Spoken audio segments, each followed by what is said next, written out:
Bonjour à tous et à toutes, nous sommes sur Twitch, sur YouTube et sur toutes les plateformes de podcast. Nous sommes le 19 mai 2023, il est 10h en France, 10h03 pour être plus précis et 17h03 pour être plus précis au Japon.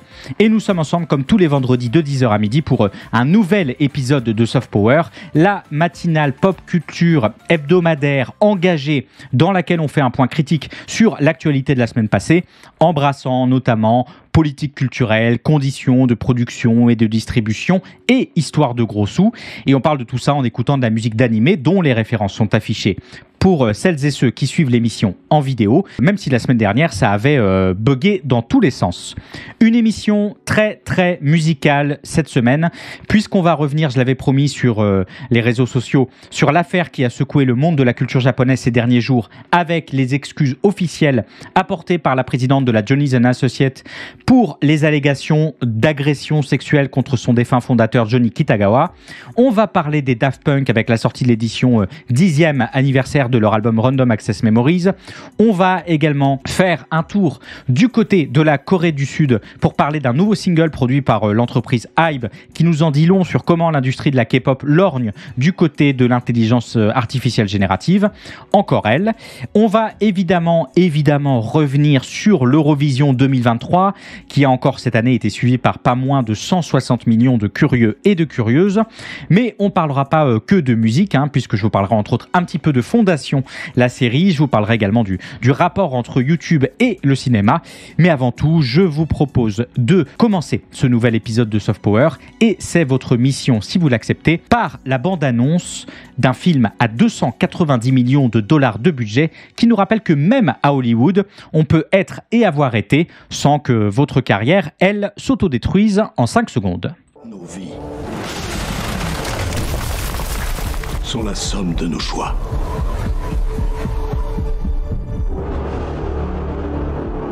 Et nous ne pouvons échapper au passé. Ethan, cette mission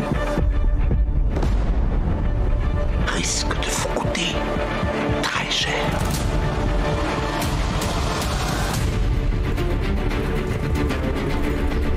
Le monde change. La vérité s'évapore. La guerre est à nos portes. Ça fait longtemps, cher ami. Vous n'avez aucune idée de la puissance que je représente.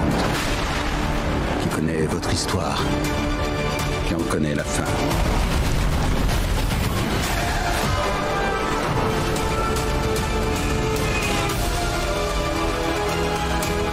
Écoutez-moi. Le monde entier sera contre vous. Son destin est écrit. Devons-nous écrire le vôtre? S'il leur arrive quoi que ce soit, vous pourrez bien vous cacher n'importe où. Je vous tuerai. Et ça, c'est écrit.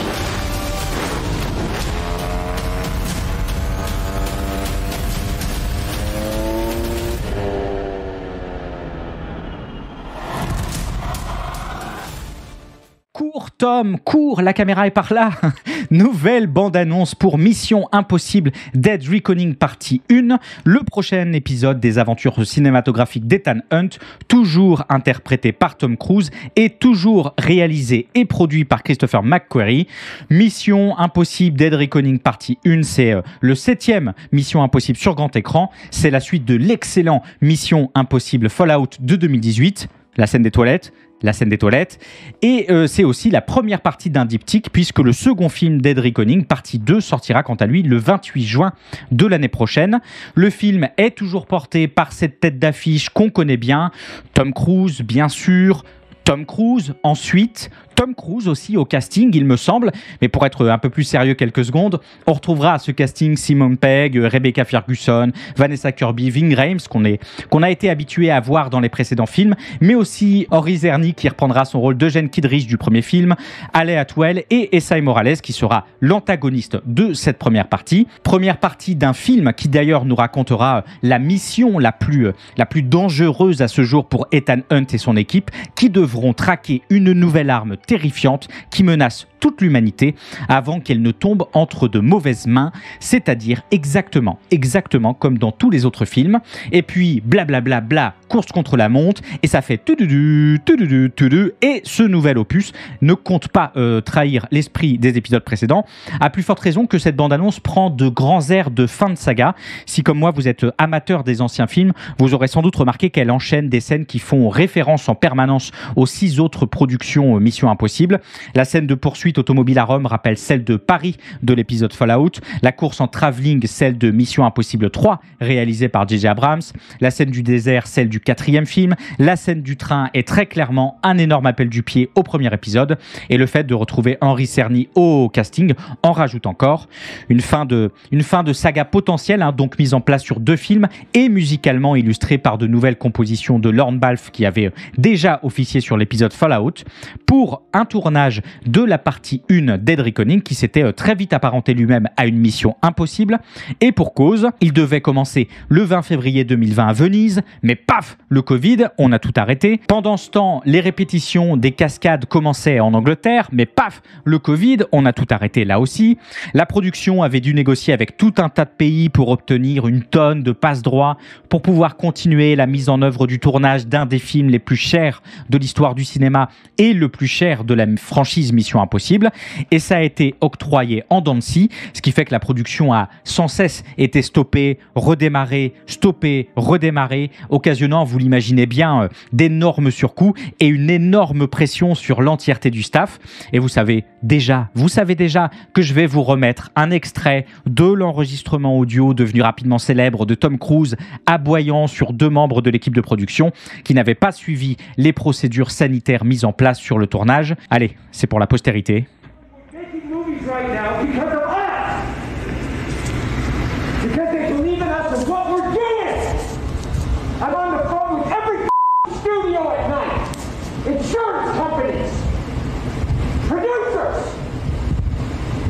And they're looking at us and using us to make their movies. We are creating thousands of jobs, you I don't ever want to see it again. Ever. And if you don't... Bref, Mission Impossible Dead Reckoning partie 1, c'est un gros bébé aux enjeux économiques énormes compte tenu du budget du film, 290 millions de dollars comme je le disais en introduction, à peu près autant que mon objectif de sub de cette chaîne, pour une franchise qui a à peu près déjà rapporté 3 milliards de dollars, c'est pas rien, mais aussi compte tenu de la stature de Tom Cruise qui sort tout juste de Top Gun Maverick qui a rapporté près d'1,5 milliard de dollars au box-office, qui a été pour beaucoup d'analystes la locomotive de la reprise du cinéma américain post-Covid, voire même le sauveur des salles de cinéma tout court pour certains. Et puis, il y a un enjeu artistique majeur parce qu'il faut le dire, les films Mission Impossible, c'est quand même une drôle d'histoire de pop culture. C'est l'histoire d'un choc, celui de la série culte de Bruce Geller des années 60, 70, puis de la fin des années 80 et de la plus grande star d'Hollywood encore en activité, probablement la dernière grande star avec un S majuscule, capable de capitaliser toute une campagne promotionnelle sur son unique nom. Un choc relayant très rapidement l'œuvre originale au rang de vagues matériaux sources d'une grande saga d'espionnage ultra populaire centrée autour de la mise en valeur de sa tête d'affiche, tout en faisant des films d'action extrêmement efficaces, même le 2. Des films très structurellement pensés sur l'archétype du héros des années post-Piège de cristal qui n'ont plus grand chose à voir avec la série d'origine, si ce n'est certains gimmicks de mise en scène comme les bandes magnétiques qui s'autodétruisent après écoute et les quelques déguisements ingénieux pour des scènes de 2 minutes, histoire de dire au fait, vous avez plus de 40 ans ? Bah nous aussi. Et c'est aussi un peu ça, les films Mission Impossible. L'histoire d'une incorporation, voire d'un effacement d'une œuvre dans une nouvelle qui en réclame à la fois la légende et l'héritage. Une œuvre nouvelle dont la masse est tellement colossale que l'original paraît ne plus exister que dans des livres d'exégèse historique de la pop culture à 45 € et qui n'auront jamais de version poche. Et le truc, c'est que précisément ce Mission Impossible Dead Reckoning repose la question de l'héritage de Mission Impossible pour une franchise difficilement renouvelable, tellement elle est corrélée désormais à son acteur principal sur des décennies. Le premier Mission Impossible, c'est 1996. Et tellement les codes narratifs et la structure, course, courses, cascades faites soi-même, ultra spectaculaires, qui doivent toujours plus impressionner de film en film, semblent être arrivés en bout de course, comme en témoigne cette nouvelle bande-annonce qui joue d'ailleurs, et c'est assez curieux, de ce côté méta. Est-ce qu'on aura un aperçu de l'avenir de Mission Impossible dans ce diptyque Dead Reckoning? Pour ça, il faudra patienter encore un peu. Mission Impossible Dead Reckoning partie 1, ce sera le 12 juillet de cette année, et pour la partie 2, comme je le disais, l'année prochaine, le 28 juin.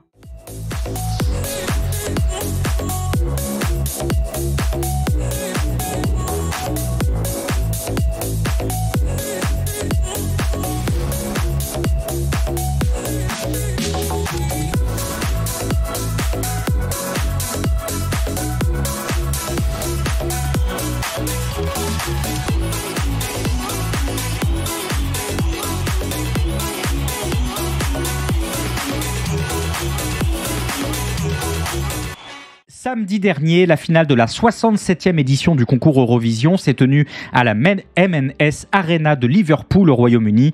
Pour celles et ceux qui n'auraient jamais eu l'expérience de pester devant l'Eurovision avec des amis, tout en mélangeant paradoxalement moquerie et amour pour le kitsch de l'émission, et qui ne verraient d'ailleurs pas exactement ce dont il s'agit, l'Eurovision, c'est un concours de chansons international organisé chaque année par l'Union européenne de radio-télévision, la fameuse UER, qui réunit des participants représentant principalement des pays européens.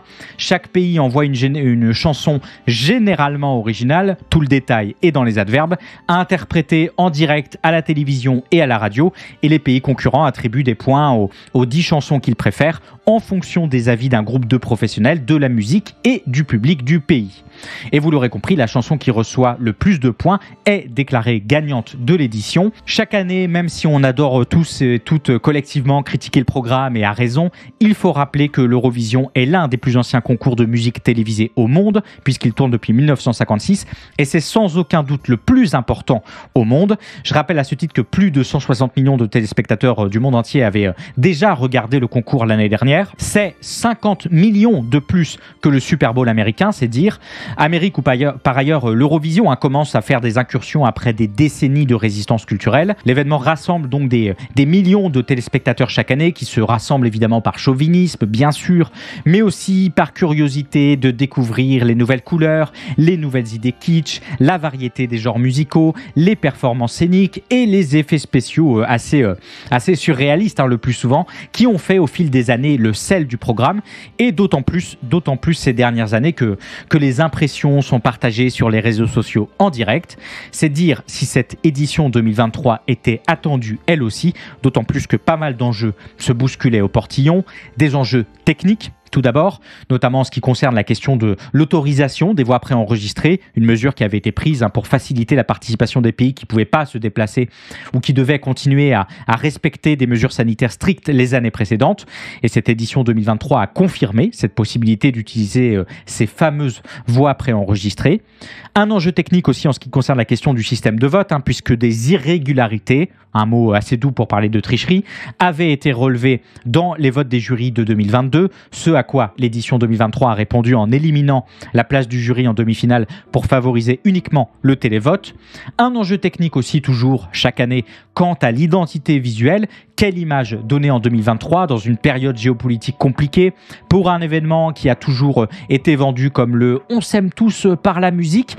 Pour cette édition 2023, c'était finalement un logo représentant un électrocardiogramme d'un battement de cœur, symbolisé par une chaîne de cœurs de différentes tailles pour, je cite, illustrer le battement de cœur collectif des participants et spectateurs de l'Eurovision. Bref, du bon bullshit marketing comme on adore ici. Un enjeu économique et d'audience aussi, puisqu'il s'agissait de confirmer la montée en puissance de l'événement en sortie de Covid et de rentabiliser les dizaines de millions d'euros de budget nécessaire à son établissement.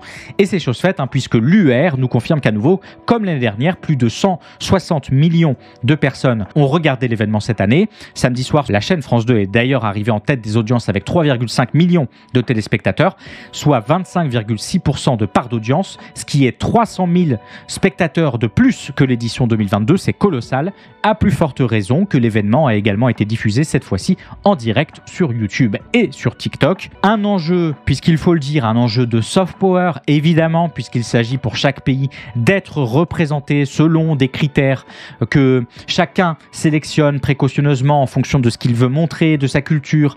Le choix de la Zara cette année pour la France, c'est aussi une façon de montrer une France ouverte, créative, moderne, qui valorise sa culture et sa langue, mais qui sait aussi s'enrichir des apports d'autres cultures et d'autres langues, tout en promouvant la tolérance, la paix, le respect, etc., etc. Ça, c'est le narratif mis en place cette année, même si elle a été aussi choisie parce que ça défonce. Son titre, évidemment, c'est un gros banger qui méritait peut-être pas la mise à relais en 16e position, qui a été son funeste destin, mais soit.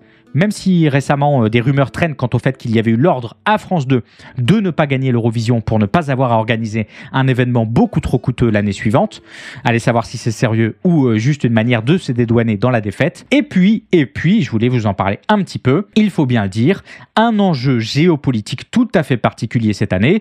Alors que l'événement devait, c'est la coutume, avoir lieu en Ukraine après que le groupe Kalush Orchestra a remporté l'édition 2022. C'est finalement pour des raisons que vous comprenez bien, au Royaume-Uni pour la 9e fois que l'événement a eu lieu, une sorte d'événement co-animé pour le coup, mais qui a joué la carte de l'apolitisme à fond les ballons, notamment en refusant de laisser le président ukrainien Volodymyr Zelensky intervenir, et pour lequel les organisateurs ont répété à tour de bras à qui voulait bien l'entendre: pas de politique dans mon Eurovision. Un apolitisme de façade, évidemment, qui personnellement me fait vite grincer des dents, parce que l'Eurovision a toujours été un événement avant tout politique. D'abord parce que le soft power, et l'Eurovision est l'un des plus grands événements de soft power du monde, c'est directement de la politique, mais ensuite parce que l'histoire de l'événement est jonchée d'histoire politique. En 2015, l'Ukraine avait refusé de participer en raison de l'annexion de la Crimée en 2014, et l'année suivante, elle était revenue et elle avait présenté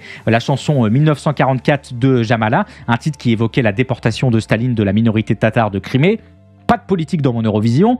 En 2009, alors que 43 Azéris avaient osé voter en faveur de l'Arménie, ils avaient été ensuite questionnés par la police de l'Azerbaïdjan dans un contexte où les deux pays se disputent la souveraineté sur le Haut-Karabakh depuis des années. En 2009, toujours, le groupe sélectionné par la Géorgie chante « We don't want to Putin », ce qui sonne beaucoup quand même dans le refrain comme « Nous ne voulons pas de Poutine ». C'est fin comme un tronc de chêne centenaire. Pas de politique dans mon Eurovision. Et on peut même remonter à assez loin, puisqu'en 69, déjà, l'Autriche avait refusé de concourir en Espagne pour protester contre la dictature de Franco, qui investissait massivement dans l'Eurovision pour chercher à améliorer son image. Si tant est que vous aviez encore besoin de preuves que faire du soft power, c'est par essence faire de la politique, mais pas de politique dans mon Eurovision. Un apolitisme qui fait donc doucement rire ou pleurer, c'est au choix, d'autant plus que cette année n'a pas dérogé à la règle. Quand la chanteuse suédoise Loreen remporte la première place, elle devient la première femme à remporter 2 fois l'Eurovision, puisqu'elle avait déjà gagné en 2012. Loreen, dont la chanson Tattoo est en soi un message progressiste et inclusif. Mais c'est aussi politique quand le chanteur italien Marco Mengoni apparaît en ouverture de la compétition avec la bannière italienne et le drapeau arc-en-ciel de la communauté LGBT pour chanter sa chanson « Deux vies, deux drapeaux ». Deux vies, deux drapeaux. Pas de politique dans mon Eurovision qu'ils disent. Et c'est aussi politique quand le groupe islandais Dilja parle d'écologie, ou encore quand plusieurs groupes font référence dans leurs chansons à leur soutien à l'Ukraine, comme My Sister's Crown de Vesna, dont certaines lignes étaient carrément chantées en ukrainien en signe de solidarité. Mais c'est un événement apolitique, on a dit, donc on y croit. La finale de l'Eurovision 2023, c'était ça. Et c'était donc la semaine dernière. Et j'ai déjà hâte d'être à l'année prochaine pour toujours plus de paillettes, toujours plus de froufrou, toujours plus de néon. Et puis, un peu sans le dire, en tout cas sans trop le dire, un peu plus de politique. Au revoir Eurovision 2023 et bienvenue à l'édition 2024 qui aura donc lieu, sauf empêchement géopolitique de dernière minute, en Suède. On fêtait les 10 ans de la sortie du 4e et dernier album des Daft Punk, Random Access Memories, un album aussi culte que les précédents qui rendait hommage à la musique américaine de la fin des années 70 et du début des années 80, tout en tranchant légèrement avec les plus anciennes productions du groupe, mais aussi avec les tendances de l'époque, du fait d'un retour à l'humain, une envie inspirée par leur travail sur la bande originale du film Tron Legacy, un film plutôt sympa par ailleurs. Random Access Memories, donc un album qui avait absolument cartonné partout, avec notamment ses titres Instant Crush et Get Lucky, respectivement avec Julian Casablancas et Pharrell Williams, et qui avait même topé au passage le Grammy Award de l'album de l'année. Si peu. Et si je vous en parle aujourd'hui, c'est parce qu'à l'occasion de ce 10e anniversaire et 2 ans après leur séparation, les Daft Punk ont annoncé une nouvelle édition anniversaire de leur album, publiée vendredi dernier. Édition augmentée, puisque greffée d'un disque supplémentaire de 35 minutes de contenu bonus, de démos et d'extraits inédits. Un petit trésor pour tout bon musicophile, parmi lesquels on retrouve la version de Touch qui était utilisée dans la vidéo annonçant la dissolution du groupe. Une réédition de Fragment of Time en version documentaire de 8 minutes, vraiment sympa, où l'on entend des discussions et des improvisations entre Thomas Bangalter et Todd Edwards, alors qu'ils travaillent sur les paroles et la mélodie de la chanson, mais aussi un single à part entière, le titre Infinity Repeating, avec Julien Casablancas, encore lui, le chanteur des Strokes, et les Voids, single qui s'est même offert un petit clip vidéo réalisé par Warren Fu pour une chanson planante que le groupe a qualifiée de dernière chanson de tous les temps. Un clip dont j'aimerais beaucoup vous montrer un extrait, mais on va être un petit peu précautionneux question droit d'auteur pour cette émission. Alors vous pourrez retrouver un lien vers l'extrait en question dans la description ou dans le chat si vous assistez à l'émission en direct. Bref, en attendant, vous pouvez me croire sur parole, l'album est toujours aussi brillant et il rappelle à quel point le groupe Daft Punk a pu être et est toujours, à certains égards, malgré la séparation, un groupe absolument majeur de l'histoire de la musique électronique et de la musique française. Un groupe qui a longtemps participé à grande échelle à la démocratisation de la French Touch et qui a bénéficié d'une renommée internationale, une renommée mondiale exceptionnelle, alimentée par son esthétique inspirée, par ses musiques cultes et ses mises en image dans des clips vidéo assez spectaculaires qui faisaient la part belle aux grandes collaborations.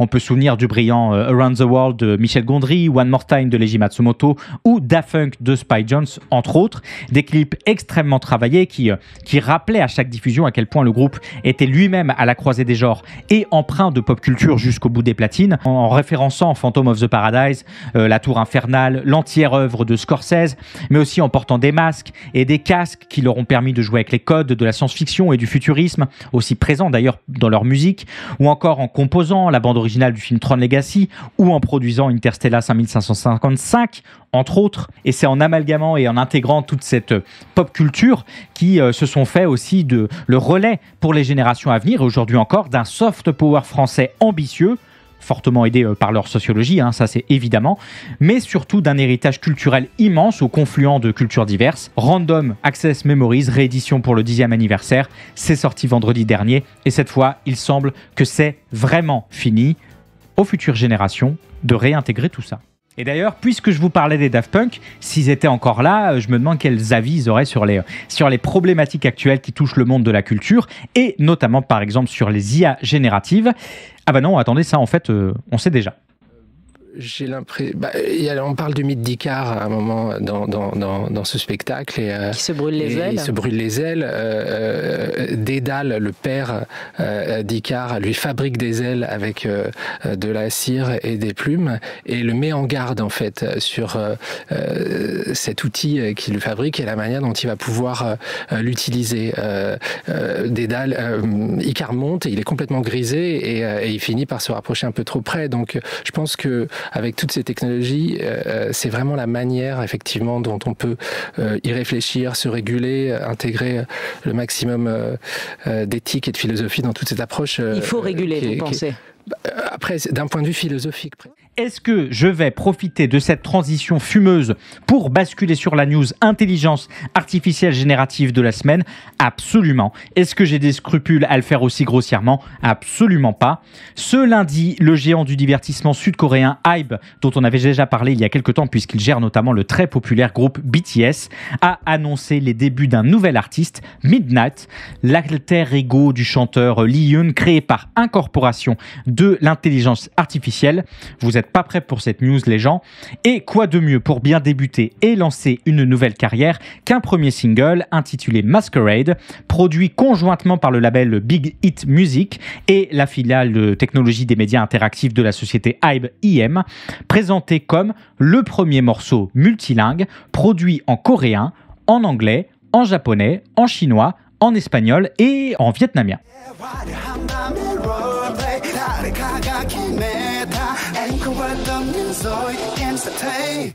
Masquerade, then what we're doing is over and done. I don't know who we're fooling.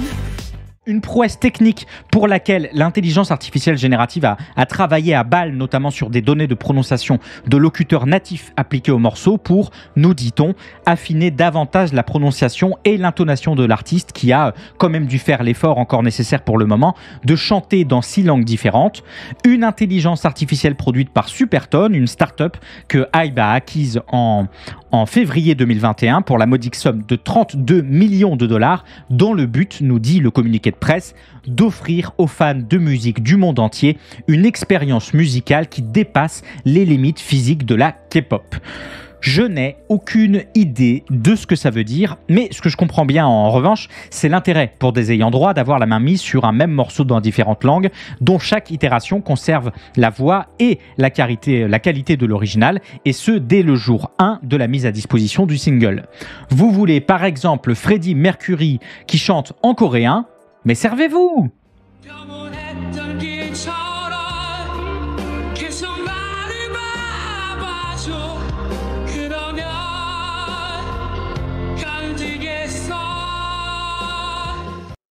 Sauf qu'on comprend bien en filigrane que HYBE ne compte pas se limiter à faire chanter ses artistes en patois normand et envisage fortement de se passer d'artistes pour la production musicale. Et Masquerade, c'est aussi l'occasion pour l'entreprise sud-coréenne de faire un premier test à grande échelle, puisque en plus du fait que le morceau est chanté dans ces 6 langues, la technologie de Supertone a aussi été utilisée pour y introduire une voix féminine, cette fois ex nihilo. C'est pas encore parfait, mais c'est quand même assez bluffant, même si je vais pas tenter le diable en vous diffusant l'extrait. Lien dans le chat et dans la description pour celles et ceux qui écoutent l'émission en VOD ou en podcast. C'est vers 1 minute 50, les gens. Alors, évidemment, HYBE se veut rassurant en soulignant que ces technologies ne sont pas des menaces pour les artistes, et même bien au contraire, discours qui ne surprendra personne. Ce faisant, ils rejoignent les récentes déclarations du PDG de Warner Bros Music, Robert Kyncl, qui soulignait que sa boîte allait partir à toute berzingue dans l'intelligence artificielle, mais que la priorité demeurait quand même avant tout le respect vigoureux des droits d'auteur et de l'originalité de leurs artistes. Très révélateur d'ailleurs qu'il parle du respect du droit d'auteur, mais pas du respect des auteurs. Et d'ailleurs, plus de problème de droit d'auteur, si grâce à l'IA, tu n'as plus d'auteur. Bien vu. Ou on peut aussi évoquer les récentes déclarations du PDG du MG, Sir Lucian Grainge, qui soulignait être absolument ouvert à toute proposition commerciale en réponse à une question où on lui demandait s'il envisageait de concéder un jour certaines des musiques sous licence du MG à des sociétés comme OpenAI, à qui on doit ChatGPT notamment. Je cite: « Nous sommes ouverts aux affaires avec des entreprises d'intelligence artificielle avec lesquelles nous pouvons créer des partenariats pour la croissance. » Et la croissance, c'est précisément ce que visent évidemment ces grandes majors de la musique, et c'est ce que vise HYBE avec son single Masquerade, a fortiori à une période où le groupe tangue un petit peu du fait de la disparition progressive de ses profits annuels du groupe BTS, parce que oui, l'intelligence artificielle, elle a jamais faim, elle a jamais soif, elle travaille 24 heures sur 24 dans n'importe quelle langue visiblement, elle ne fait aucune demande et surtout, on n'a pas besoin de l'envoyer des années faire son service militaire obligatoire. Et tant pis tant pis, vous commencez à en avoir l'habitude. Tant pis pour toutes les questions que ça pose en termes de standardisation, de reproduction des schémas dominants, de risques à la fois éthiques et juridiques, et surtout, tant pis pour les artistes et les travailleurs culturels qui ne sont évidemment pas dupes du devenir de leurs conditions de travail si des réflexions éthiques et sociales ne précèdent pas la mise en chantier de ces intelligences artificielles. Ça, c'est pour le bingo. Et je vous dis ça à plus forte raison que 1. Google vient de mettre à disposition du grand public son Music LM, son outil expérimental pour générer de la musique à haute fidélité à partir de n'importe quelle commande que vous choisirez de lui donner, comme Midjourney, mais cette fois pour de la musique. Et même si les contraintes sont encore pour l'instant assez fortes, le résultat est déjà une dinguerie et on voit mal comment ça pourrait bien finir pour les travailleurs culturels. Et que 2. Une étude réalisée par la Global Strategy Group, le Global Strategy Group américain, révèle que seulement 42% des Américains interrogés pensent que les artistes devraient être rémunérés quand une intelligence artificielle pompe leur travail pour produire quelque chose. Bref, histoire de ne pas totalement finir sur une note négative, je rappelle ce dont on avait déjà beaucoup parlé, que beaucoup d'initiatives venues d'artistes tentent de trouver des solutions à la question des intelligences artificielles génératives avant que nos habitudes prennent le pas, comme l'initiative dont on avait déjà parlé il y a quelques semaines de la Human Artistry Campaign, une initiative qui tente de travailler un cadre dès maintenant pour protéger les expressions et les réalisations humaines par l'établissement de 7 principes fondamentaux, des sortes de nouvelles lois de la robotique d'Asimov, mais cette fois pour les intelligences artificielles génératives. Et je crois bien que si solution à ce problème il y a, c'est plutôt de ce côté-là, du côté des regroupements d'artistes qu'il faudra les trouver, que chez les grandes majors de la musique. Pour celles et ceux qui sont quand même intéressés, Masquerade, c'est disponible évidemment en achat album, mais c'est aussi disponible sur Spotify et partout ailleurs depuis ce lundi. Ce lundi 15 mai, la chaîne de cinéma MK2, en partenariat avec YouTube, a annoncé la mise en chantier d'un nouveau plan de bataille pour ramener les jeunes au cinéma, organiser des projections sur grand écran de vidéos YouTube. Oui. L'idée, plus précisément, c'est de projeter sur des séquences de 2 heures des vidéos découvertes sur la plateforme de Google avec la participation des créateurs de contenu, majoritairement des vidéos populaires de la plateforme, mais aussi des contenus en avant-première avec, nous dit-on, mais en lien, nous dit-on, avec la création cinématographique et compatible avec le grand écran. Comprenez que votre vlog pris en Nokia 3310 où vous vous filmez en train de faire la queue pour acheter Zelda Tears of the Kingdom, ça risque de ne pas passer. Et l'idée, c'est plus ou moins d'enchaîner de gigantesques rencontres abonnés augmentées avec des diffusions, des séances de questions-réponses, des dédicaces, des quiz et que sais-je encore.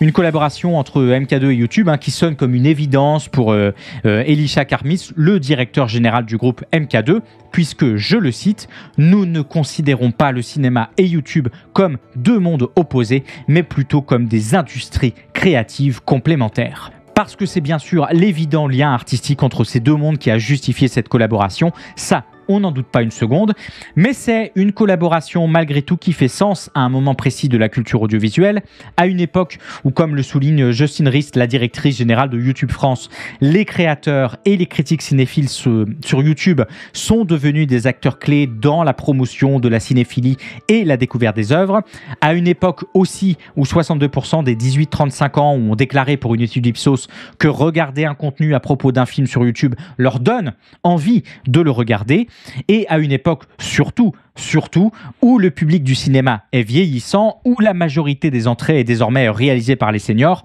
34,1% en 2022 selon les chiffres du CNC, loin de l'époque où les jeunes réalisaient à eux seuls, il y a une trentaine d'années, la moitié des entrées. On comprend bien les gens dans cette perspective que les chaînes de cinéma aient très envie de rajeunir leur public en leur proposant du contenu adéquat. Alors, pas trop non plus, puisque vous l'aurez compris, il ne s'agira pas de faire ce qui aurait pu être fait. Par ailleurs, de financer de nouvelles productions avec ces vidéastes, pourquoi pas, pour le cinéma, mais bien de capitaliser sur des personnalités, sur des marques et sur des productions préexistantes et grosso modo de vous vendre une FAQ avec des lots en forme de piñata pour 20 balles. Oui, je suis un peu salé, à plus forte raison qu'on sait déjà un petit peu à quoi ça va ressembler, puisque une première séance test s'était tenue en juillet 2022 en présence du vidéaste de la chaîne YouTube Sympa Cool pour un événement que certains et certaines ont semble-t-il trouvé sympa cool. Donc pour résumer, c'est un YouTube Club, c'est une avant-web, c'est un jeu géant, c'est une rencontre échange avec des créateurs créatrices, c'est une première mondiale, bref, prenez vos places. Ok Ambroise, mais tout ça ne me dit pas où m'asseoir dans la salle. Si vous êtes assis au centre, c'est que vous êtes arrivé parmi les premiers et que vous pourrez profiter, avant que ça commence, d'une playlist vidéo musicale qu'on trouve que sur YouTube, ici pour patienter. Tu mets tous tes ennemis KO. Bref, si vous êtes curieux de cette nouvelle formule et que vous avez très envie de vivre un moment de communion payant autour de vidéos YouTube que vous aimez, rendez-vous au Louvre du 6 au 9 juillet pour une première à l'occasion du Festival du cinéma Paradiso ou pour les 5 autres événements prévus d'ici fin 2024. Bientôt, Soft Power en live sur grand écran avec un bingo et une FAQ en japonais. Encore besoin d'y réfléchir. 17h46 les gens, 10h46 en France, ne serait-il pas déjà l'heure de l'habituel, de la rituelle, j'ai envie de dire, petite pause musicale? Si vous débarquez ici pour la première fois, on fait une petite pause de 1-2 minutes, histoire qu'on découvre ou qu'on redécouvre ensemble un extrait d'une bande originale d'animé et le nom de son compositeur ou de sa compositrice, et puis qu'on se relaxe un peu, qu'on fasse le bruit des branches, comme le disait la pub pour ceux qui ont encore la rêve, qu'on recharge le café, le verre d'eau et on se recharge aussi en petites choses à grignoter. Et on se retrouve juste après pour parler de Fondation, pour parler d'un livre mystère et pour parler évidemment de l'affaire de la Johnny's & Associates. Vous allez voir, il y a 2-3 petites choses à en dire. Allez, à tout de suite.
Vous êtes toujours sur Twitch dans l'émission Soft Power, la matinale pop culture du vendredi de 10h à midi.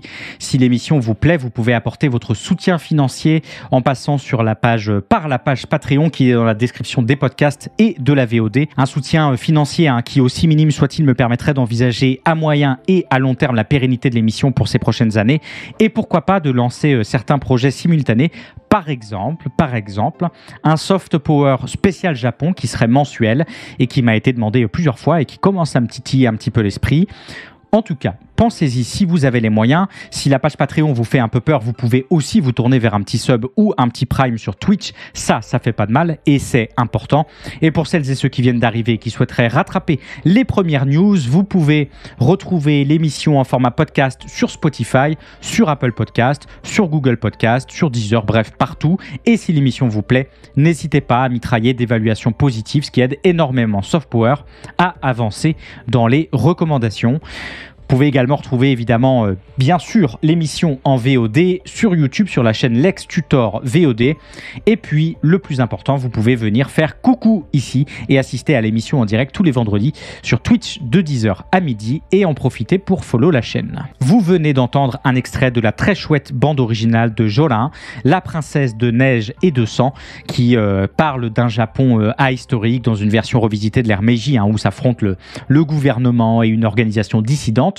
La bande originale est composée par Michiru, dont on avait déjà parlé de son travail sur la bande originale tout aussi excellente de Shumatsu no Izetta, et qu'on a pu redécouvrir l'année dernière avec son travail sur Tomodachi Game, avec lequel j'ai hésité pour aujourd'hui, ou sur Dance Dance Dance, et cette année pour l'animé Les Chroniques d'un aristocrate réincarné dans un autre monde, dont je vous parle juste pour le titre incroyable.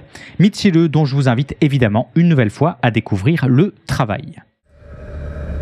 Rejoice, his shame remains unknown, but he had almost sought a throne. I don't know that poem. Spartan Uprising?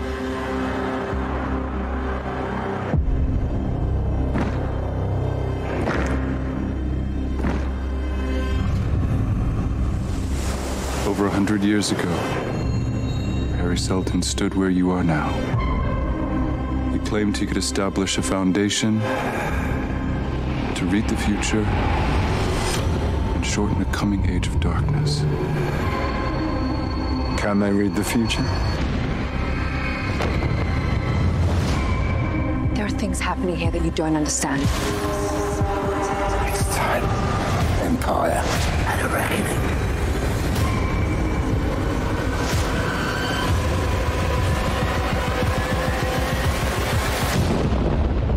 All empires fall.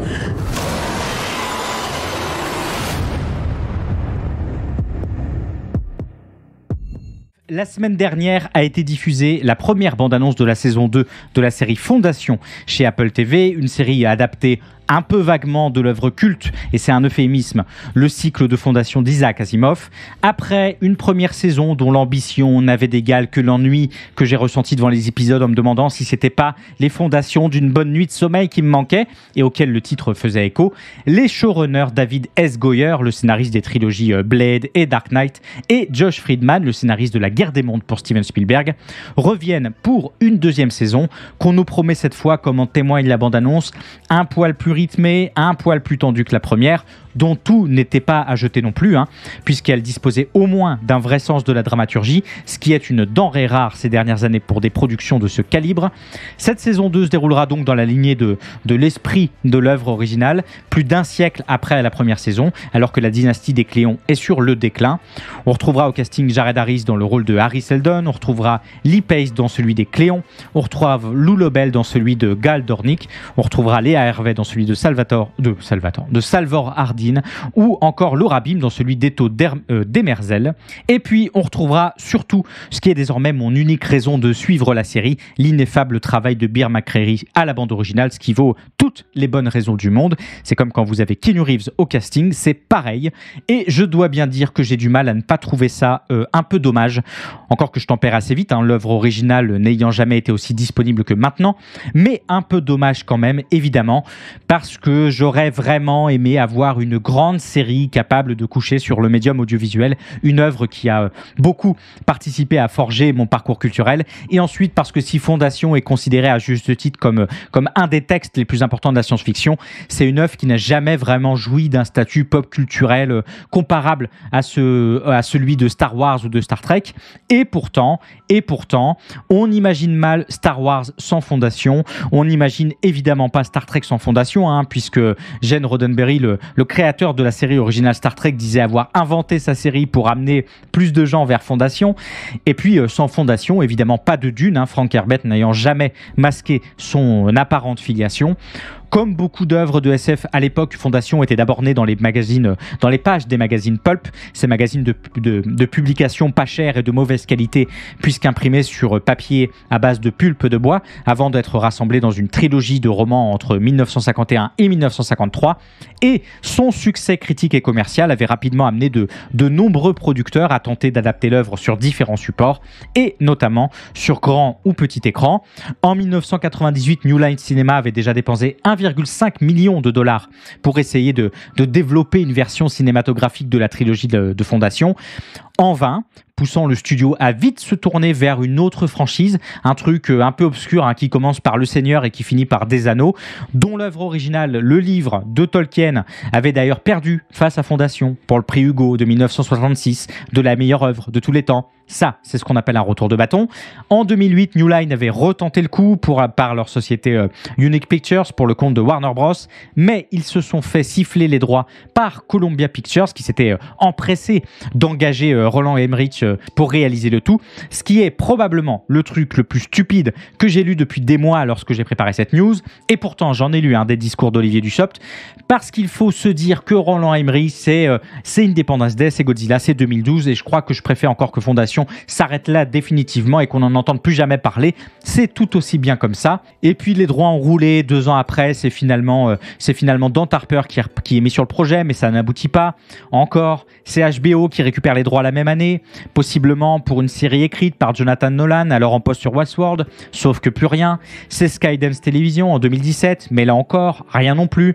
Et c'est finalement en août 2018 qu'Apple, parce que pourquoi pas, donne son feu vert pour la production d'une première saison de 10 épisodes, le tout confirmé par Robin Asimov, la fille d'Isaac Asimov, qui sera par ailleurs productrice exécutive de la série.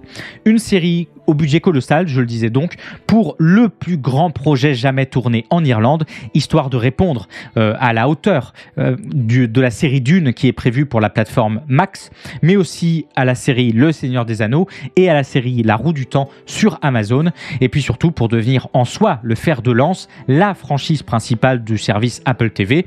On en a déjà parlé ici et de nombreuses fois, d'à quel point les franchises étaient devenues absolument déterminantes ces dernières années pour les plateformes de streaming qui reconfiguraient leur stratégie moyen et long terme autour d'elles. Et c'est dans ce cadre qu'il faut concevoir La Place de Fondation, une série qui avait la charge d'adapter un roman, encore une fois jugé très difficilement adaptable, du fait que Fondation est une œuvre qui s'étale sur des siècles et des siècles, que la série de romans est centrée sur des idées et des concepts qu'il est difficile de rendre à l'image, et surtout et avant tout qu'elle est intrinsèquement une œuvre littéraire et philosophique qui pose notamment sensiblement des questions assez fascinantes quant aux forces qui agissent l'histoire. La série a-t-elle réussi ce pari assez fou ? Vous aurez bien compris de mon point de vue, pas vraiment. Notez comme je tempère, ça y est, je deviens enfin un vrai streamer. Mais la réalité, c'est qu'elle a pris avec sa première saison un pari un peu particulier, celui de s'éloigner de l'œuvre d'une part et celui de la moderniser d'autre part, en parlant de terrorisme, en parlant du rapport entre les générations et des craintes qu'il peut gérer, des angoisses très contemporaines qui gagnent en actualité ce que la série perd en universalité. La saison 2 devrait donc logiquement continuer sur cette lancée et elle sera disponible sur Apple TV pour les plus curieux et les plus curieuses d'entre vous à partir du 14 juillet. Il y a quelques jours, si on allumait la télévision japonaise à l'heure du journal télévisé, c'était difficile de passer à côté de cet extrait.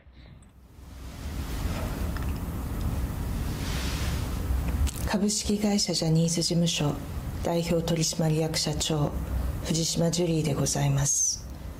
この度は創業者ジャニー喜多川の性加害問題について世の中を大きくお騒がせしておりますこと心よりお詫び申し上げます。 J'en parlais il y a quelques jours sur Twitter, mais après des années d'omerta, de non-dits conciliants, mais aussi bien souvent forcés, dimanche dernier, Julie Fujishima, la présidente de géant du divertissement Johnny's Associates, la plus grande agence de production musicale du Japon, a enfin présenter des excuses officielles pour les allégations d'agression sexuelle contre son défunt fondateur Johnny Kitagawa. Alors ce sera difficile pour moi d'être exhaustif sur le sujet, mais je voudrais essayer de vous faire comprendre assez rapidement comment on en est arrivé là et pourquoi c'est aussi important pour l'industrie culturelle japonaise. Johnny Kitagawa était considéré comme l'une des figures les plus puissantes de l'industrie du divertissement japonais. C'était le monsieur boys band du Japon. Alors bien que ce ne soit pas lui qui ait importé l'idée des boys bands au Japon, c'est lui qui par son agence créé la Johnny's & Associates en référence au premier groupe qu'il avait lancé en 1962, a popularisé l'idée d'un monde d'idoles et d'un monde d'idoles centré sur la performance. Comprenez qu'ils peuvent chanter, danser, aussi jouer dans des séries, jouer dans des films, poser pour des magazines, animer des émissions de télévision, s'occuper du journal télévisé, produire des événements, etc., etc. Et là où il a été véritablement pionnier, c'est dans la formation d'un véritable système captant ces futures stars dès leur plus jeune âge afin de les entraîner au chant, à la danse, à la comédie, etc. C'est ainsi que le terme Johnny's est venu s'appliquer à ces artistes sous l'égide de Kitagawa. Et si aujourd'hui vous parlez avec des Japonais ou des Japonaises, quel que soit leur âge, tout le monde connaîtra ces Johnny's, ces groupes entièrement masculins qui depuis 20 ans ont la main mise sur tout le champ de la production culturelle japonais, de la production culturelle japonaise. Les groupes, c'est SMAP, c'est Ace Jump, c'est Arashi, c'est V6, c'est Kanjani, c'est New, c'est Kinky Kids, j'en passe et pas forcément des meilleurs. Ils sont partout, absolument partout. Il est quasiment impossible d'allumer la télévision sans en voir un, de regarder une série, un film, une publicité ou d'ouvrir un magazine sans en croiser le regard d'un autre. Et c'est ce système assez infernal d'emprise sur la pop culture qui est à mettre en grande partie au crédit de Kitagawa. On estime qu'au plus fort boom des Johnny's, c'est pas moins de 2,9 milliards de yens de bénéfices qui ont été remportés, faisant de Kitagawa l'un des hommes les plus riches du Japon. Sauf que vous l'aurez compris, il y a la devanture dont on peut déjà être, et c'est évidemment en mon cas particulièrement critique, dans l'emprise que les Johnny's ont encore aujourd'hui sur la production culturelle japonaise, mais surtout il y a la sombre, très sombre arrière-boutique. Comme je vous le disais, la Johnny's & Associates organisait des essais couverts pour toucher de nouveaux interprètes potentiels, pour se faire recruter des garçons dès l'âge de 10 ans, voire encore plus jeunes, pour créer un vivier de talents. En réalité, surtout un gigantesque dortoir au standard Kojip où était directement intégré une école, un dortoir où les jeunes garçons étaient isolés de leur famille et parfois même rejoignaient l'agence sans l'accord des parents, où ils étaient soumis à un contrat d'exclusivité, à des interdictions toujours plus vastes, comme celle parfois un peu anecdotique, de se teindre les cheveux, de fumer, de boire, de se faire tatouer, mais aussi d'avoir des relations amoureuses, etc. Mais surtout, un endroit où ils étaient soumis à un entraînement, à une compétition et à une pression intensive et permanente dans ce qui était d'insoutenables conditions de travail qui ne disaient pas leur nom. Et quand vous n'étiez pas complètement broyé par ça, ou au contraire quand vous l'étiez suffisamment, ça dépend de votre point de vue, vous aviez le droit de démarrer votre carrière en tant que danseur de fond pour les gros groupes déjà en place, puisque ces derniers avaient aussi pour mission de continuer de faire tourner la boutique et de préparer la succession dans un système complètement dingue d'autopromotion permanente. Mais, vous vous en doutez, le pire est encore à venir. Si Julie Fujishima, l'actuelle présidente de l'entreprise, s'est excusée dimanche dernier, c'est évidemment pas pour ce système absolument désastreux qui a encore large cours, c'est surtout pour les lourdes accusations d'agression sexuelle et de viol qui traînent depuis de très nombreuses années à l'encontre de Johnny Kitagawa, qui aurait profité pendant des décennies de sa gigantesque influence sur l'industrie pour profiter des enfants et des jeunes dont il avait la charge et faire taire en parallèle le moindre mouvement médiatique naissant. On peut se souvenir à ce titre que des allégations d'abus avaient déjà démarré dans l'hebdomadaire Shukan Bunshun à la fin des années 90 et que la Johnny's & Associates et Kitagawa avaient réussi leur plus belle procédure bâillon à l'époque. Comprenez un procès en diffamation pour couper l'herbe sous le pied à des procédures plus directes, qui avait, comme très souvent, bien réussi, c'est le principe, puisque le magazine avait dû verser 1,2 million de yens de dommages et intérêts. Mais on est en 2023 et la présidente s'est excusée dans le cadre de ces allégations d'abus. La raison principale de ces excuses et de ce timing précis, c'est une libération de la parole depuis la mort de Johnny Kitagawa en 2019. En mars, la BBC avait diffusé un documentaire assez passionnant sur ces allégations, froidement baptisé Predator, le scandale secret de la J-pop, un documentaire qui avait fait beaucoup de bruit à l'international, mais qui se diffusait aussi en sous-main sur les réseaux sociaux japonais, compte tenu du silence absolu médiatique en continu de la part du Japon. Avec cette pression populaire, avec des artistes parlant de plus en plus, mais surtout avec la conférence de presse du chanteur et compositeur Kaoin Okamoto, centrée autour de la vingtaine d'agressions sexuelles qu'il a subies de la part de Kitagawa pendant son adolescence, l'exécutif de la Johnny's Associates n'a pas eu d'autre choix que d'enfin ouvrir la bouche pour présenter des excuses officielles dans une vidéo et dans une déclaration écrite sur le site web de l'entreprise en réponse aux allégations. Je cite la présidente: « Nous nous excusons profondément auprès de ceux qui disent être victimes et nous prenons très au sérieux le fait qu'il y a des gens qui auraient été touchés sous nos yeux puisque nous ne pouvons pas confronter Johnny Kitagawa, la personne en question. Il n'est pas facile pour nous de dire si les cas individuels étaient vrais ou non. » Voilà, je vous ai pas dit que c'était bien, avant de rajouter, mais vous inquiétez pas parce qu'on prend quand même ça au sérieux et on va mener nous-mêmes une enquête interne tout en coopérant avec des juristes. Ah, si seulement on avait des organismes indépendants pour justement faire ce travail d'enquête et pour juger les auteurs éventuels. On pourrait même appeler ça la justice et même que des gens puissants pourraient y passer. Ce serait dingo. Mais non. Bref, fin de la fiction. Il faut reconnaître, évidemment, dans ces excuses officielles, il me semble un événement néanmoins absolument majeur. Bien sûr, pour les victimes nombreuses en premier lieu, qui peuvent y voir là un début de reconnaissance de ce qui leur est arrivé et l'ouverture peut-être de procédures conséquentes. En tout cas, je leur souhaite, si elles le veulent. Même si, comme le souligne Moby Nazar, le journaliste qui a travaillé sur le documentaire de la BBC, on est encore très loin d'un semblant de justice pour les garçons qui ont été exploités par Johnny Kitagawa. Et on ne peut qu'espérer pour eux que ça avance aussi de ce côté-là et que ça permette à ces décennies d'allégations d'abus dont j'entends parler depuis que je m'intéresse à la musique japonaise, et ça fait un bail, d'enfin aboutir à quelque chose. Mais j'y vois aussi un signe des temps, celui d'une libération de la parole très attendue dans une industrie musicale japonaise d'idoles hautement opaque, dont on ne peut que souhaiter, qu'espérer, qu'envisager qu'elle touche tous les pans de cette industrie dans les années à venir, y compris l'industrie des girls bands dont la pléthore de rumeurs et d'allégations est absolument vertigineuse, et le fait que cette libération démarre fort avec la plus grande société de divertissement du pays qui continue de bénéficier financièrement de l'exploitation historique de jeunes garçons, c'est un peu encourageant et pas mal inespéré, il faut le dire. Bref, une nouvelle importante que j'ai envie de croire majeure dans le monde de la musique japonaise. Je vous tiendrai évidemment au courant de la suite des événements, en souhaitant que suite des événements il y aura. Et en attendant, et sans aucune retenue, soutien et solidarité à ceux qui se sont exprimés, mais aussi à toutes celles et ceux qui ne peuvent pas ou qui ne veulent pas le faire, quelle qu'en soit la raison. Et quoi de mieux pour clore en beauté cette semaine et s'avancer vers un week-end de toute beauté que de lancer la playlist des musiques cheloues pour une news qu'il est tout autant. C'est l'histoire un petit peu bizarre de cette semaine, puisqu'il y a quelques jours est apparu notamment sur Amazon et Barnes & Noble un livre mystérieusement sans titre, codé 4C Untitled Flatiron Non-Fiction Summer 2023. Jusque-là, rien de particulier, et tout aurait pu absolument s'arrêter là si des rumeurs n'avaient pas laissé entendre que les librairies américaines se préparaient en douce à l'arrivée du dit livre et qu'un colossal tirage d'1 million d'exemplaires avait été commandé pour le 9 juillet. Étrange.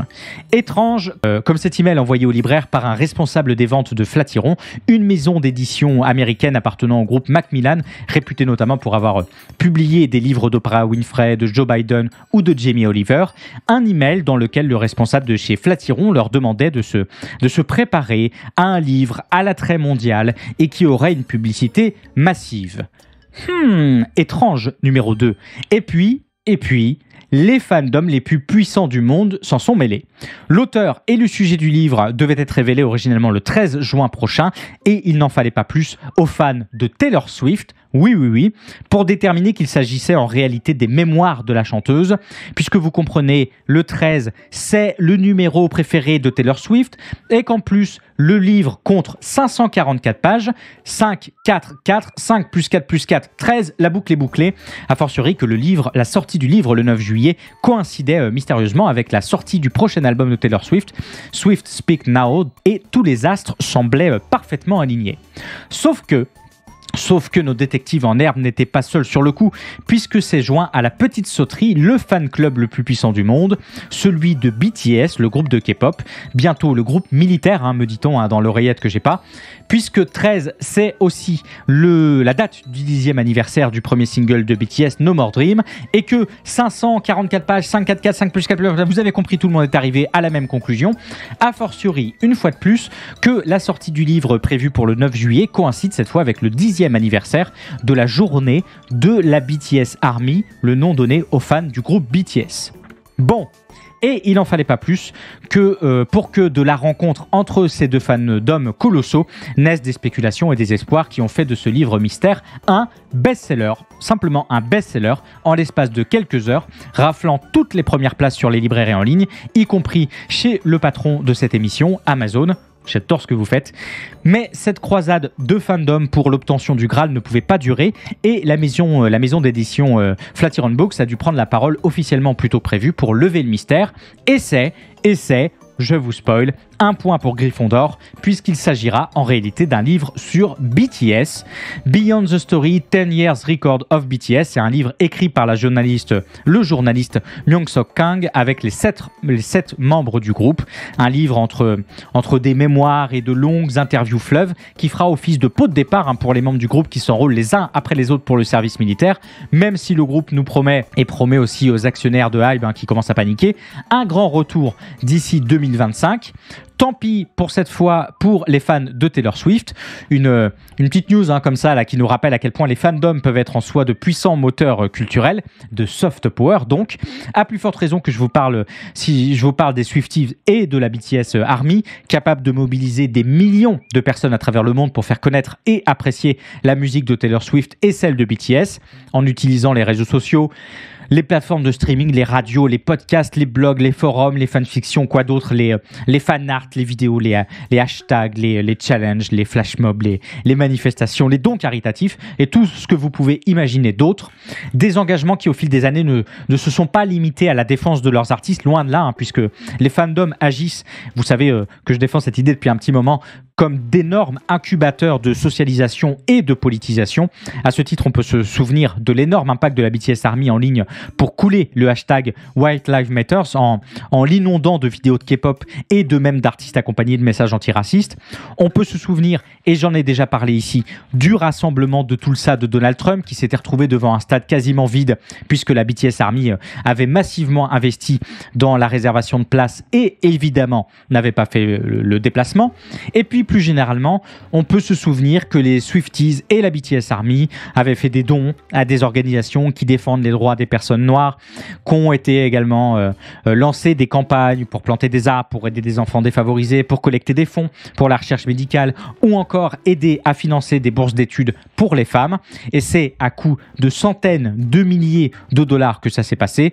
Bref, si le cœur et l'oreille vous en disent, Beyond the Sky, 10 Years Record of BTS, ce sera disponible dans toutes les bonnes librairies, et même les mauvaises a priori, à partir du 9 juillet. Et comme le dit si bien le groupe BTS dans Boys With Love, oh my my my, oh my my my. C'est terminé pour les news de cette semaine. J'aurais pu vous parler de beaucoup d'autres choses.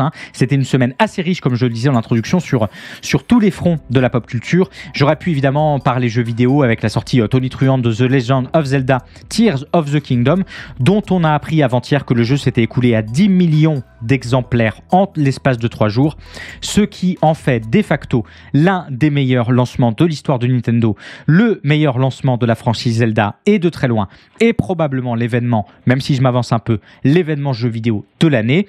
J'aurais pu vous parler du film Mario qui est mystérieusement déjà disponible seulement un mois après sa sortie en salle sur des plateformes de streaming et voir ce que ça nous raconte des tensions appliquées à la chronologie des médias. J'aurais pu vous parler également du premier teaser de Five Nights at Freddy's. J'aurais pu également vous parler du Festival de Cannes, mais ça je me réserve le droit de vous bassiner un peu avec la semaine prochaine, le temps de digérer tout ça et d'avoir des choses un peu plus intéressantes à vous dire que des commentaires sur la rougeur du tapis, comme je peux le voir un petit peu sur tous les médias. J'aurais pu vous parler de la première bande-annonce du spin-off de spin-off de la série télévisée Walking Dead. Mais là, j'avais vraiment pas le courage, tellement ça fait mal à la tête. J'aurais pu vous parler de la sortie du film Air, qui revient sur le succès de la marque Nike. J'aurais pu vous parler du fait que le film Pathan, dont on a déjà parlé ici, est le premier film indien à sortir au Bangladesh depuis en 50 ans. J'aurais pu vous parler aussi du 60e anniversaire de Doctor Who. Mais je vous propose qu'on arrête là cette semaine et qu'on passe directement aux recommandations de la semaine. Populaire et qui existe depuis 2008, ce qui permet d'observer quelques trucs. Alors, dans le top 10, on recense un morceau qu'on peut considérer comme pop rock, c'est Believer d'Imagine Dragons. Dans le top 20, pareil, il n'y a toujours qu'Imagine Dragons. Si on élargit au top 50, on voit arriver Bohemian Rhapsody, Thunder 2, de nouveau Imagine Dragons, et c'est tout. Et si on élargit au top 100, les morceaux rock qu'on va retrouver sont Mr. Brightside des Killers, Demons 2, encore une fois, Imagine Dragons, Wonderwall d'Oasis, Do I Wanna Know des Arctic Monkeys et enfin Smells Like Teen Spirit. Bon, je crois que vous me voyez clairement venir avec ce petit listing un peu ennuyeux. La faible présence du rock dans ce classement montre vraisemblablement une tendance. On retrouve dans le stream. Pour rester dans la thématique musique de cette semaine, la chaîne Werner.mp3 revient sur l'épineuse et épineuse question qui hante mes nuits depuis la fin des années 90. Qu'est qu'il est où le vrai rock et pourquoi le genre semble se cantonner désormais à ses classiques, se délaissant ainsi la scène mainstream. Pour enquêter sur la réponse à cette question existentielle, Werner s'intéresse à la question de l'assimilation du rock par d'autres genres, à la sclérose de ce qui reste du genre du fait d'une boucle vicieuse entre les artistes qui se construisent autour de leur propre crépuscule et des puristes du genre qui bâtissent des forteresses pour protéger leur doudou. Et Werner donne notamment son point de vue sur un avenir potentiel pour le genre. Point de vue que je vous laisse découvrir en vidéo, je ne veux pas vous spoiler. Pourquoi le rock est mort enfin presque, c'est sur werner.mp3 que ça se passe. Lien en description pour les podcasts et la VOD et sur le chat pour ceux qui suivent l'émission en direct. De la sortie au cinéma du 10e opus de la saga Fast and Furious, j'ai eu envie de revenir sur l'impact du premier film de la franchise. Alors oui, il est bien vu de cracher toute sa haine gratuite envers cette saga depuis quelques années, voire même depuis ses débuts en fait. Parce que gna gna gna, film de voiture pour les bofs, fans de tuning, tout ça.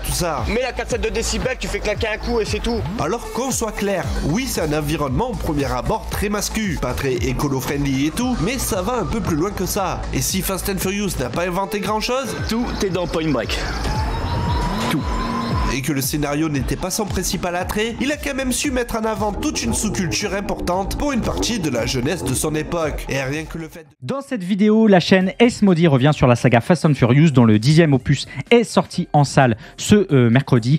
Objectif, analyser des clones de Fast and Furious, l'épisode original, pour mieux comprendre ce qui faisait le sel de celui-ci. Ça parle d'autoroute racer, ça parle de Biker Boys, ça parle aussi des suites du premier film Fast and Furious, pour une saga aujourd'hui incontournable qui avec le temps a évolué du film de genre centré sur toute une sous-culture urbaine propre à la jeunesse de l'époque à une série de blockbusters quadruple A d'action ultra spectaculaires mais avec aussi beaucoup moins de personnalité et beaucoup de cynisme, mettant désormais en scène des braquages, des espions, des super vilains et des cascades invraisemblables, faisant de Fast and Furious l'une des franchises les plus rentables et les plus populaires du cinéma avec plus de 6 milliards de dollars de recettes au box-office mondial. Une franchise qui a marqué la pop culture par ses répliques cultes, sa bande-son éclectique, son esthétique flashy, son message sur la famille et sur la loyauté. Et ça fait du bien de revenir aux origines de ce qu'elle a pu être par cette vidéo d'Esmodé que je vous invite à découvrir en même temps, évidemment, que le reste de la chaîne. Voilà, comme vous le voyez ici, on va voir les muscles, la peau, qui vont se plier, se déformer en fonction des mouvements. Ici, comme je vous le montre sur la documentation, on voit un vêtement où le déformateur ML n'est pas activé, et s'il est activé, ça donne ça. On voit donc tous les plis, toutes les déformations qui sont créées, même si je l'ai déjà... Cette semaine, la chaîne Tisma revient sur le moteur de jeu Unreal Engine 5 de la société Epic Games dont on a déjà parlé à plusieurs reprises, notamment du fait de son importance pour le monde du jeu vidéo, bien sûr, mais aussi pour toute la production audiovisuelle, incluant les productions évidemment pour le grand et pour le petit écran, et Tisma s'intéresse aux nouvelles possibilités permises par le moteur dans le cadre de l'animation. Il nous présente ces outils comme puissants et potentiellement révolutionnaires, notamment à travers travers les exemples des MetaHumans, sortes d'avatars 3D créables en très peu de temps avec un très haut niveau de réalisme, dont on avait déjà parlé, mais par l'exemple aussi du Machine Learning Developer Sample, que je ne connaissais pas et qui m'a pas mal décroché la mâchoire. Mais je vous laisse découvrir, je vous laisse le plaisir de découvrir en totalité tout ça dans la vidéo. Pour peu que vous soyez légèrement technophile, vous risquez d'halluciner très vite. Pourquoi Unreal Engine va changer l'animation, c'est sur la chaîne de Tisma. いわゆる、ビーコマチ愛の歌うキャラクターソングの、振り付けの方が先に必要みたいな、作業があって、本物の振付師さんが作ってくれた振り付けをもとに絵を描くと。原作でその例えば可愛いポーズをしていたらそのポーズをできるだけ生かして、曲調に合わせた振り付けにしてほしいっていうことは言いますね。